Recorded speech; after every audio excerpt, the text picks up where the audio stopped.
What's up, YouTube? Been a while. Been pretty busy, so I'm gonna make this video. I won't make this video for quite a while now. Something I discovered while playing. I'm still working on my year in review of Guild Wars 2. Look forward to that. Don't know when that will drop. Probably December, when I have time.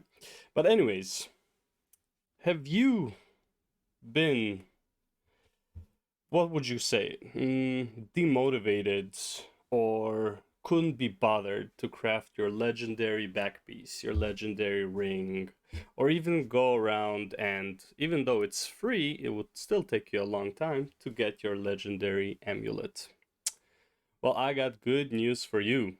You don't have to do all that. You can get all three of those, kind of, in probably less than a week. So you can get something of the quality and the comfort, almost, of a legendary back piece, a legendary ring, and a legendary amulet pretty much in less than a week with grinding, or passively within probably 2 or 3 weeks if you don't want to grind it out.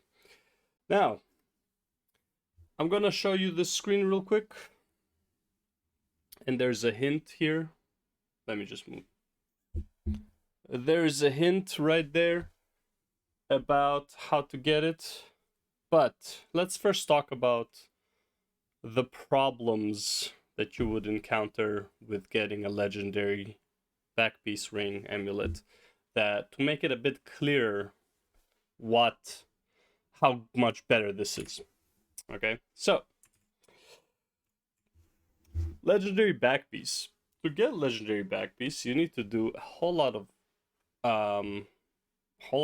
fractals, a whole lot of recommended. I think it's like 3 or 4 weeks of recommended.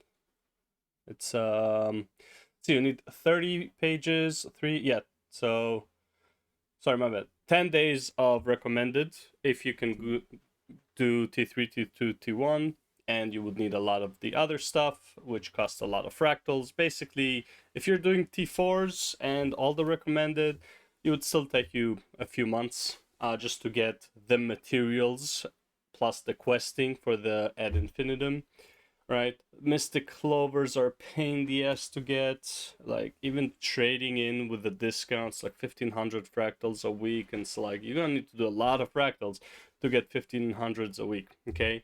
Then you need the Gift of Ascension, all that stuff. It's like, it is a lot of work. And this is given that ad infinitum is probably like the easiest back piece legendary to get, in my opinion. Overall, it's pretty easy. Now, why would you want a legendary overall?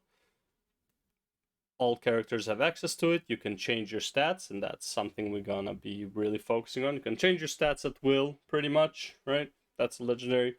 All characters can use it, and it is the ascended level gear, so it's the highest item level, or like the highest stats on an item, right? Also, it has multiple infusion slots, which isn't really important, so just keep that in mind. Then we have, let's say, Coalescence, right? It's like a legendary ring. Again, super expensive. 77 Mystic Clovers, a stack of Mystic Coins. Just this already, if you're not buying on discount, let's say you just want to make the Mystic Clovers and you don't have any and you don't want to farm them out and you just want to create them, so you're going to need 2 stacks of Mystic Coins. Basically, you need a stack for this, a stack here as well. So 2 stacks of Mystic Coins, so that's approximately 500 gold each, so that's already 1,000 gold, plus a stack of globs.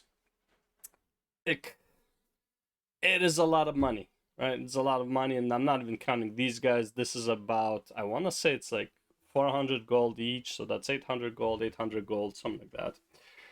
Okay, and then all of these gifts. Again, very expensive. Also, I believe there's a whole quest involved with Coalescence. I am not even sure, but, you know. Oh yeah, there it is. Coalescence, yeah. So there's a whole quest collection involved with that. And then, of course, this is again, a very expensive ring. That's cool. And then, of course, we also have the Prismatic Champions Regalia. This one is technically free, which is cool. All you gotta do is is this shit. This shit takes a while, but again, it is free. It is the first legendary I got. It wasn't that bad after I did my original sky scale, but with what do you call it, with Soto, you don't really like.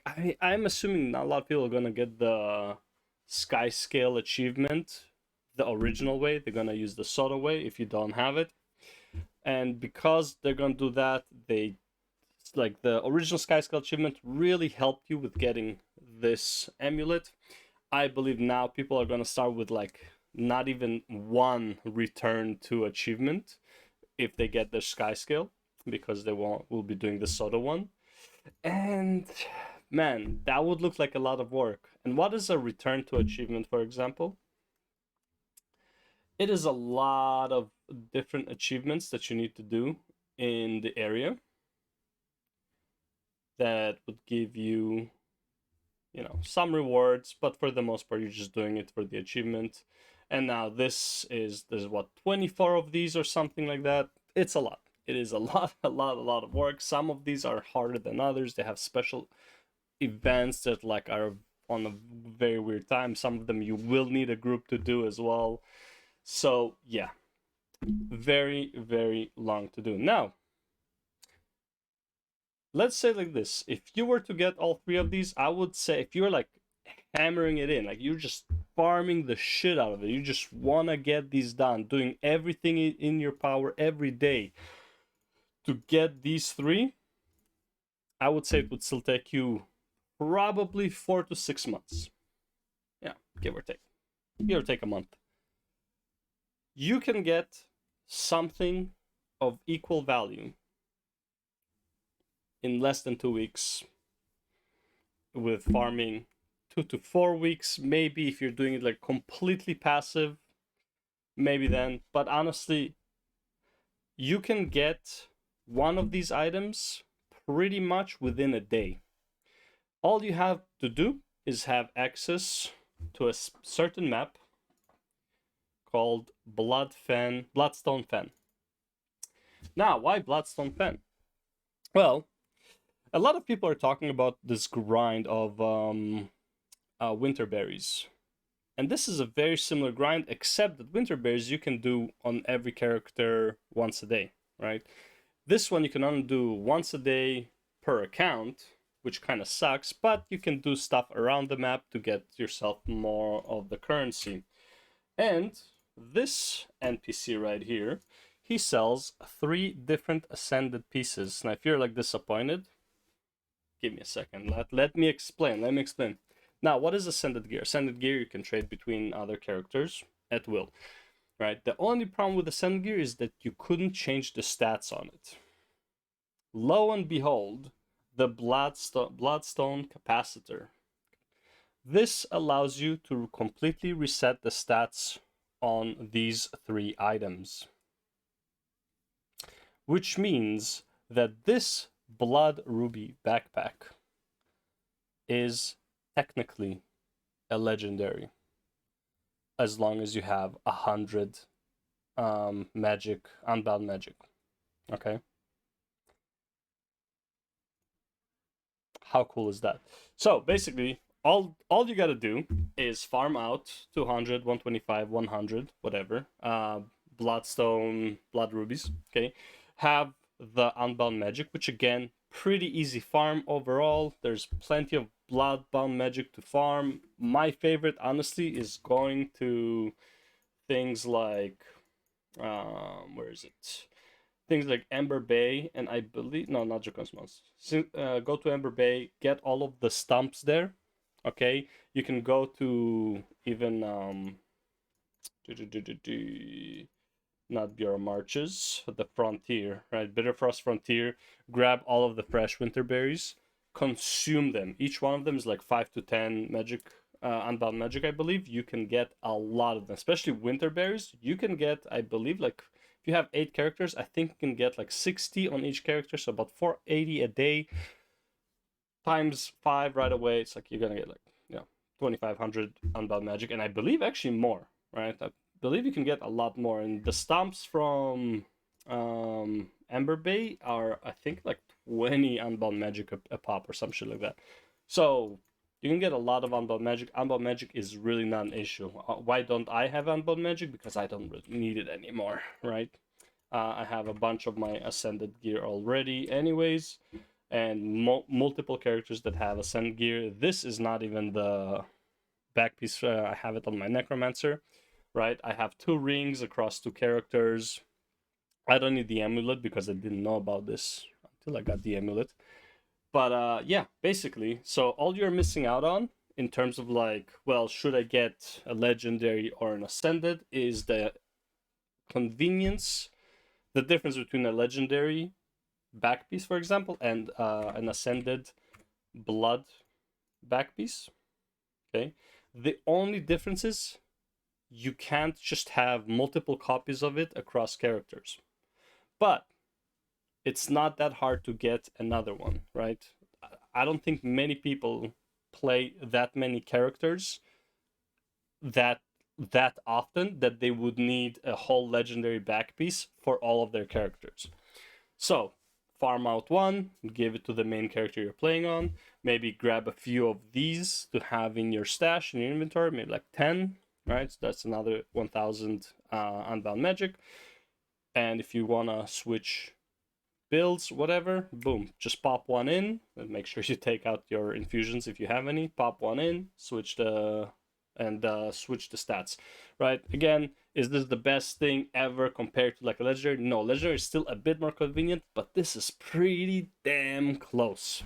And for most intents and purposes, such as World v World, such as, well, don't use in PvP, such as like just PvE stuff, fractals to an extent, okay, this would be as good as legendary. And right now, because I found out about these things, well, mostly the ring and the back piece, I am no longer working on my ad infinitum. Ad infinitum will be the last back piece I will get, the last legendary I would get, because I am not spending those precious clovers on something that pretty much I won't have any use for as long as I have a blood ruby backpack. Same with like a second legendary ring. Now, unfortunately, as far as I know, wait, yeah, this is unique. Okay, for a second I thought I was like, was I wrong? This is not unique. Okay, so technically this is a unique, so this will replace only one legendary ring, which means you would still need to get another one if you want to. There's no other ring like a blood ruby ring where you can reset the stats. But again, not that big of a deal. At least it saves you one legendary. And same thing for the blood ruby pendant. Again, I would still advise you to do the Prismatic Champion's Regalia, because it does open up the world for you. But you don't have to. With the Blood Ruby pendant, you can still use it on multiple characters. And again, very easy to farm. You can get a few of them within like a couple of weeks. Spread them across characters and just load them up with Bloodstone Capacitor, and you are good to go. Anyways, that is the video. I hope it wasn't too misleading at what you thought it would be, but this is honestly, in my opinion, when I found out about it, I was like, dude, I am not touching a legendary back piece and ring for a very long time once I found out about this. Anyways, thank you for watching. I'll see you in the next one. Bye.